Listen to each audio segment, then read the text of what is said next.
Welcome to Let's Read Mobile, presented by Boys and Girls Clubs of South Alabama.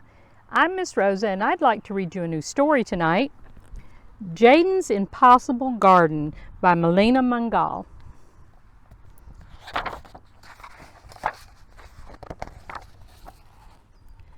Jayden loved nature. At school, he played outside during recess.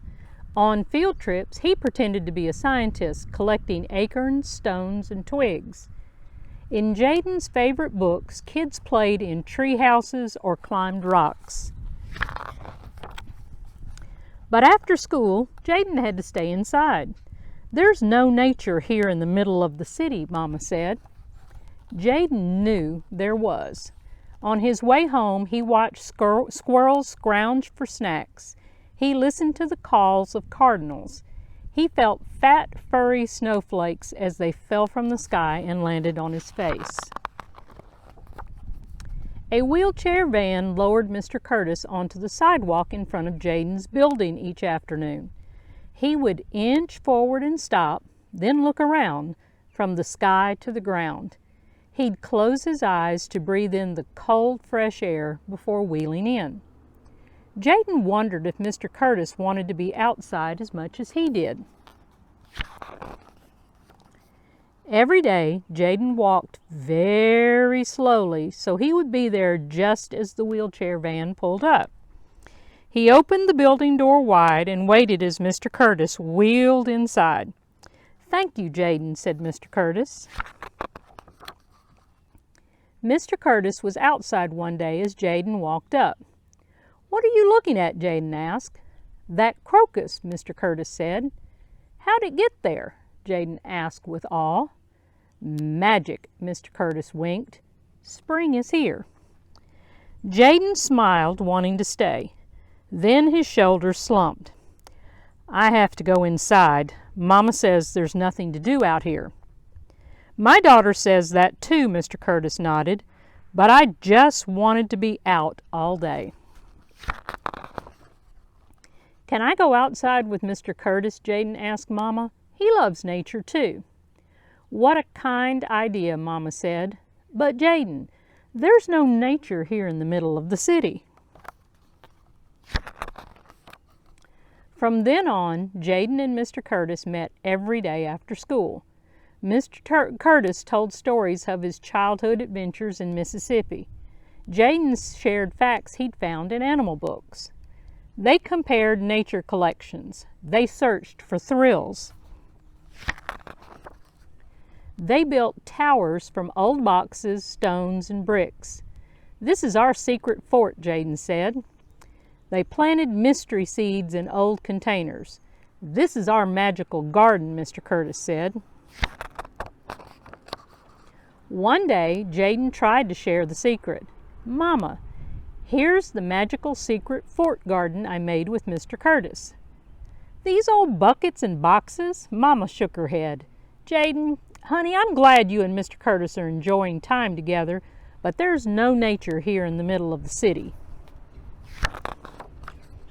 So Jayden and Mr. Curtis made a plan. "My daughter didn't understand why I wanted her to bring me her empty coffee containers rather than recycling them," Mr. Curtis chuckled. Jayden helped Mr. Curtis decorate the coffee containers. They planted zinnia, marigold, and nasturtium seeds inside.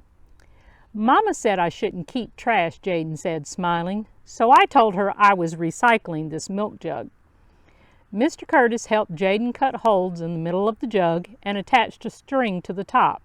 They filled it with scarlet runner bean seeds. Together, they discovered something new each afternoon that summer. While watering the garden, they plucked a caterpillar and put it in a jar. It became the guardian of the fort. After watching a spider weave its web, Jayden stretched an old basketball net across the top of his tower and knotted the bottom. It became a tiny hammock. When flowering green vines began inching along the laundry lines, Mr. Curtis twirled the tendrils toward the tower. They became a royal rope bridge. Jayden was almost ready for the last part of his plan. showing Mama the magical secret fort garden. But would she see the garden the way he and Mr. Curtis did? Was there enough nature to show her? One hot summer evening, the secret got out. "Did you see those butterflies?" asked Shanice from down the hall. "Listen to that cooing," said Mr. Williams from upstairs, pointing to a mourning dove nesting in the royal hammock. "Look!" Everyone rushed to the rope bridge. Mama hurried down the stairs toward the small crowd. "What's wrong, Jayden?" "Listen, Mama," Jayden whispered, taking her hand. "A hummingbird," said Jayden, pointing. Mr. Curtis nodded. Neighbors smiled. Everyone soaked in the beauty that surrounded them. "It's our magical secret fort garden," Jayden beamed.